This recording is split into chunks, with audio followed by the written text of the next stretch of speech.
O frio cinzento de São Paulo nunca combinou com o Natal. Minha cidade, com seus arranha-céus imponentes e sua mania de grandiosidade, sempre me pareceu o palco perfeito para dramas que se escondem por trás de luzes piscantes e taças de espumante. Meu nome é Helena, tenho 38 anos, e por 18 deles, fui a sombra na árvore de Natal da família Prado. Meu pai, Arthur Prado, é o dono da Prado Construtora, uma empresa que moldou o skyline da capital paulista e, infelizmente, a minha identidade dentro daquele clã. Cresci ouvindo que meu irmão Lucas era o herdeiro natural, o gênio dos números, enquanto eu era a da arte. Para eles, ser designer de interiores era um passatempo caro, uma extravagância feminina que nunca resultaria em algo sólido como concreto armado ou milhões na conta. Eles nunca entenderam que minha arte não era sobre almofadas bonitas, mas sobre construir a alma dos espaços, sobre criar o invisível. Mas o Natal era o auge dessa performance. A confraternização anual na nossa mansão no Morumbi era o momento em que meu pai, um homem que confundia amor com patrimônio, fazia seu sermão sobre conquistas do ano. Todos lá, tios, primos, sócios, vestiam-se de sucesso, enquanto eu, discretamente no canto, vestia minha invisibilidade. 2 anos atrás, eu finalmente havia feito a ruptura. Farta de ser o anjo desqualificado da família, peguei minhas economias, juntei-me a uma sócia ousada e abri a Habitat Criativa, um estúdio focado em projetos de restauração de patrimônio histórico. Um nicho que Arthur Prado desprezava como romantismo improdutivo. Ele queria luxo novo. Eu queria salvar o velho. Naquele Natal, na mesa farta, ele começou o discurso habitual. A voz empostada ressoando no salão revestido de mármore italiano. Ele brindou Lucas, que acabara de fechar um contrato milionário em Jundiaí, elevando-o aos céus, o futuro do nome Prado. Quando os olhos dele caíram sobre mim, eu sabia o que viria. O sorriso forçado de minha mãe, Lúcia, já era um aviso. Eu estava pronta para o de sempre. O elogio superficial seguido pela alfinetada venenosa. Mas ele se superou. Eu senti a garganta fechar, o ar pesado de decepção e julgamento se espalhando pela mesa. Sinceramente, se você já se sentiu humilhado publicamente por quem deveria te apoiar, eu peço que deixe seu like e se inscreva no canal para que mais histórias sobre como virar o jogo cheguem até você. Se você está aqui, significa que entende o peso de ter que provar seu valor. Eu só queria que o chão me engolisse. Mas o que aconteceu a seguir não veio da sala de jantar, não veio de mim. O inesperado, a faísca que ateou fogo em tudo, veio do lugar que ninguém estava olhando, do coração da casa, onde a verdadeira mágica estava acontecendo. Eu olhei para a porta da cozinha e o silêncio se fez na mesa opulenta, que até então estava cheia de murmúrios e risadas plásticas. A frase de meu pai, cuspida com um desprezo que doeu mais que tapas, foi: enquanto Lucas eleva o império a Helena, ela só gasta dinheiro com inutilidades decorativas. Uma pena que o ramo da família seja tão inútil. Que ela nunca tenha tido a visão ou a garra para ser uma Prado de verdade. A palavra inútil atingiu-me como um tiro, ecoando no silêncio que o champanhe e a música clássica haviam interrompido. Lucas pigarreou, tentando disfarçar, mas vi em seus olhos um brilho de satisfação velada. Minha mãe apenas apertou o guardanapo, olhando para o lustro de cristal, incapaz de encarar-me.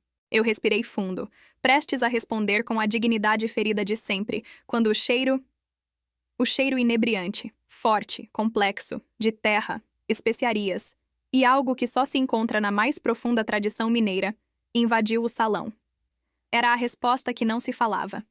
Era o silêncio que grita. Da porta da cozinha, surgiu uma figura que para a família Prado era quase mitológica. Tia Cecília. A irmã mais velha de meu pai, a única que ele jamais conseguiu domar ou controlar. Cecília havia se recusado a seguir a cartilha da família, trocando a engenharia da USP por uma vida simples, restaurando casarões em Ouro Preto e, ironicamente, se tornando uma das maiores chefes de cozinha tradicional do Brasil, detentora de uma estrela Michelin por seu restaurante ateliê, onde cada prato é uma obra de arte histórica. Ela estava ali para uma visita rápida a São Paulo, e havia se oferecido para supervisionar a ceia de Natal, um presente que minha mãe aceitou com ceticismo. Cecília não falou nada sobre as palavras de meu pai. Ela simplesmente avançou, seguida por 2 ajudantes em uniformes impecáveis, carregando um prato que era, em si mesmo, uma peça de arquitetura comestível. Era o prato principal. Um pernil de leitão pururucado, mas não era a pururuca que hipnotizava. Era o molho, o acompanhamento, o design daquele prato.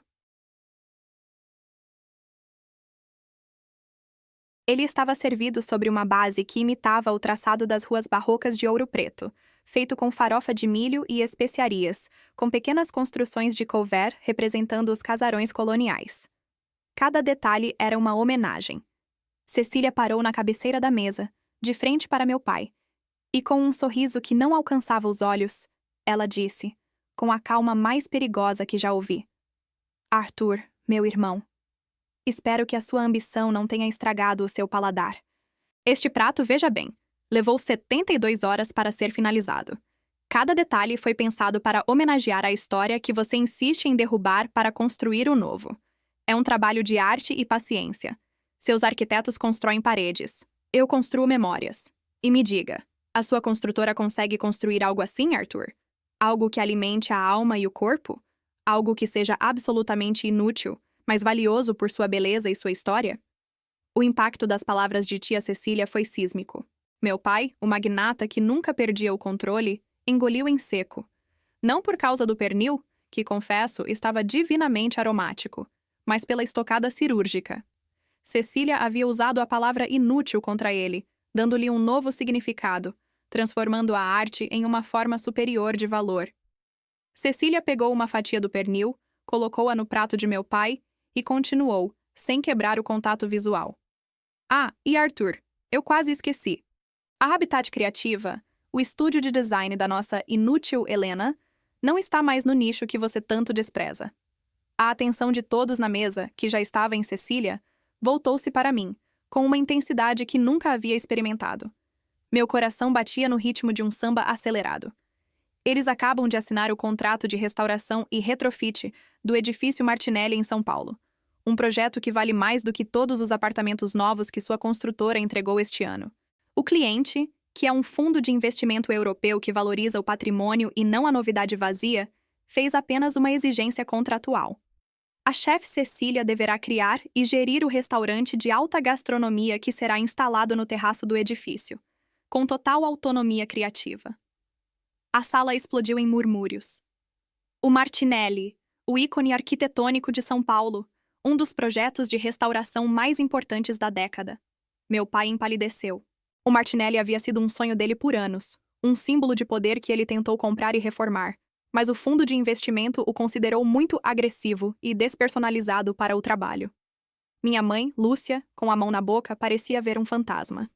Lucas, o gênio dos números, tentava fazer uma conta rápida na cabeça para entender a dimensão do negócio. Mas Cecília não havia terminado. Ela me olhou e sorriu. Um sorriso de pura cumplicidade e poder. Helena, querida, seu talento não está na construção de paredes, mas na reconstrução de sonhos. E é por isso que você foi a única pessoa que eu indiquei para este projeto. Porque você entende que a verdadeira riqueza não está no que você constrói, mas no que você salva. Meu pai se levantou batendo a mão na mesa e o copo de água tremeu. Ele estava furioso, humilhado na frente de toda a família e dos sócios. Ele apontou o dedo para mim, os olhos injetados, pronto para despejar mais veneno. Você fez isso de propósito, Helena. É uma vingança barata. Você se aliou à sua tia desclassificada para me envergonhar na frente da minha família. Meu pai rugiu, ignorando o espanto dos convidados. Cecília, com uma serenidade que a tornava a pessoa mais poderosa na sala, apenas inclinou a cabeça, sem tirar o sorriso sutil. Arthur, se você acha que isto é vingança, é porque você não entende o valor de um bom prato, ou de uma boa filha. Meu pai hesitou. Era a primeira vez que ele falava sobre vingança, e não eu. A verdade era que eu nunca havia planejado aquilo. A parceria com Cecília para o Martinelli havia sido uma coincidência gloriosa. Eu havia sido contratada pela minha visão única de arquitetura histórica. E Cecília, por sua culinária que conta a história. Mas ver meu pai desmoronar na frente de todos me deu uma satisfação fria, que rapidamente se tornou algo mais complexo. A vingança, a exposição de sua falha, não me trouxe o conforto que eu esperava. A cena era dolorosa, não triunfal. Eu olhei para Lucas, que parecia genuinamente chocado, mas também admirado. Ele não estava mais me desqualificando. Ele estava calculando a minha jogada. Minha mãe Lúcia finalmente encontrou a voz. Uma voz trêmula de medo e orgulho ferido. Arthur, por favor, é Natal. Meu pai se virou para ela, descontrolado. Natal? Que Natal? Essa garota sempre foi um peso morto, uma decepção. Eu dediquei a minha vida a esta empresa, a este nome, e ela me apunhala pelas costas com um prédio velho e uma cozinheira. Cecília interveio com um tom de voz que era mais perigoso do que o grito. Arthur, sente-se, coma. Você está com fome de poder, e isso sempre te fez mal. A Helena não te apunhalou. Ela apenas cresceu. E a lição que você está aprendendo hoje é que a verdadeira utilidade não está em quão rápido você constrói, mas em quão profundamente você toca a vida das pessoas. Ela então olhou para mim. Helena, você quer que este jantar termine em briga ou em memória? Você tem a faca e o queijo na mão. O que você vai fazer? A pergunta dela me atingiu como um raio. Era o meu momento de escolha. Eu poderia esmagá-lo, humilhá-lo ainda mais, desfrutar da minha vitória. Ou eu poderia fazer o inesperado, algo que a família Prado nunca soube fazer: mostrar graça. Eu me levantei da mesa, ignorando o meu pai que ainda me olhava com ódio e incredulidade. Caminhei lentamente até a ponta da mesa, onde Cecília estava. O silêncio na sala era tão denso que se podia cortar com a faca de trinchar. Eu toquei o ombro de Cecília. Tia, o pernil está incrível. O cheiro de cachaça de alambique e folha de louro é a assinatura da sua alma em cada fibra. Eu olhei diretamente para meu pai, que estava pálido e ofegante. Em vez de lançar-lhe outra farpa, fiz o que parecia impossível. Eu sorri. Mas não um sorriso de triunfo, um sorriso de clareza. Pai, você tem razão. Eu não sou Lucas. Eu não sou um construtor de impérios de concreto. Eu sou uma restauradora. E esta noite, não importa o quão humilhante tenha sido a sua fala, eu não quero que se lembre deste Natal pela briga, mas pela comida e por uma nova perspectiva. Abracei Cecília, a única pessoa na família que me viu de verdade, e sussurrei em seu ouvido. Obrigada. Mas o jogo mudou. Eu me virei para a mesa. Eu gostaria de fazer um brinde. Todos pegaram suas taças, hesitantes. Eu esperei que meu pai pegasse a dele. Eu brindo ao edifício Martinelli, que nos uniu, tia Cecília e a mim. E eu brindo à Prado Construtora. Porque, pai, o Martinelli é um projeto gigantesco, um projeto de patrimônio, e eu vou precisar dos melhores na área de fundações e engenharia estrutural para garantir que ele dure mais 100 anos. E os melhores são vocês. A sala inteira ofegou. Meu pai, com a taça suspensa, parecia incapaz de processar. Lucas, pela primeira vez, sorriu de verdade para mim. A Habitat Criativa pode ter a visão do design, mas a Prado Construtora tem a força para sustentá-la. Eu ofereço a vocês uma parceria, não como a filha que se alia ao inimigo, mas como a única pessoa que pode trazer este contrato bilionário para a nossa família. É uma chance de você não construir apenas o novo, pai, mas de salvar a história, de colocar o nome Prado em algo que realmente será eterno, e não apenas lucrativo. O silêncio voltou. Eu havia desarmado a bomba. Não era perdão fácil. Era uma estratégia de poder que levava à união. Eu transformei a vingança em oportunidade de crescimento mútuo. Eu lhe dei a chance de participar do meu sucesso e de reescrever o nosso legado familiar. Meu pai, Arthur Prado, era um homem de negócios acima de tudo. O ódio em seus olhos deu lugar àquele brilho familiar de quem vê um contrato irrecusável. Ele levou a taça aos lábios, hesitou. E então, com a voz rouca de quem acaba de engolir o orgulho, ele disse: Helena, isso é uma proposta de negócios? Eu assenti, mantendo a postura de CEO que ele nunca me deu crédito por ser. É o maior projeto da minha vida, pai, e eu só o quero com os melhores. Você pode dizer não, e eu encontrarei a construtora valente, mas eu preferiria que fosse a Prado. Cecília, ao meu lado, deu um leve sorriso, como se o tempero final do prato tivesse sido a minha jogada. Naquele momento, não éramos pai e filha feridos, mas duas líderes de empresas, frente a frente, avaliando uma fusão de forças. O jantar seguiu, mas o clima havia mudado para sempre. Meu pai, pela primeira vez, passou a me tratar não como a filha inútil que decora, mas como a parceira de negócios que ele precisava. Lucas, meu irmão, veio até mim mais tarde e sussurrou: Helena, você virou a mesa de uma forma que nem o nosso pai poderia ter planejado. Você é brilhante. Conta comigo nesse projeto. Aquele Natal não terminou com gritos ou portas batendo. Terminou com meu pai, Lucas e eu, tarde da noite, no escritório da mansão, debruçados sobre plantas arquitetônicas do Martinelli, discutindo aço, concreto e cronogramas. O perdão não foi verbalizado com a palavra redundante. Ele aconteceu no ato de trabalhar juntos, na admissão silenciosa de meu pai de que meu valor não era decorativo, mas fundamental. Eu não queria sua desculpa, eu queria o seu respeito. E eu o consegui. A vingança, que começou com a humilhação, terminou com a construção de um novo laço familiar, baseado no profissionalismo e no reconhecimento mútuo. O ano seguinte foi o mais desafiador e gratificante da minha vida. A Prado Construtora e a Habitat Criativa trabalharam lado a lado no Martinelli. Meu pai, que no início tentava impor a sua visão, foi forçado a ouvir-me, a entender o meu nicho, a respeitar a minha expertise em patrimônio. A cada viga instalada, a cada detalhe de restauração concluído, era um tijolo na reconstrução da nossa relação. Eu não havia apenas virado a mesa, eu a tinha redecorado com novos valores.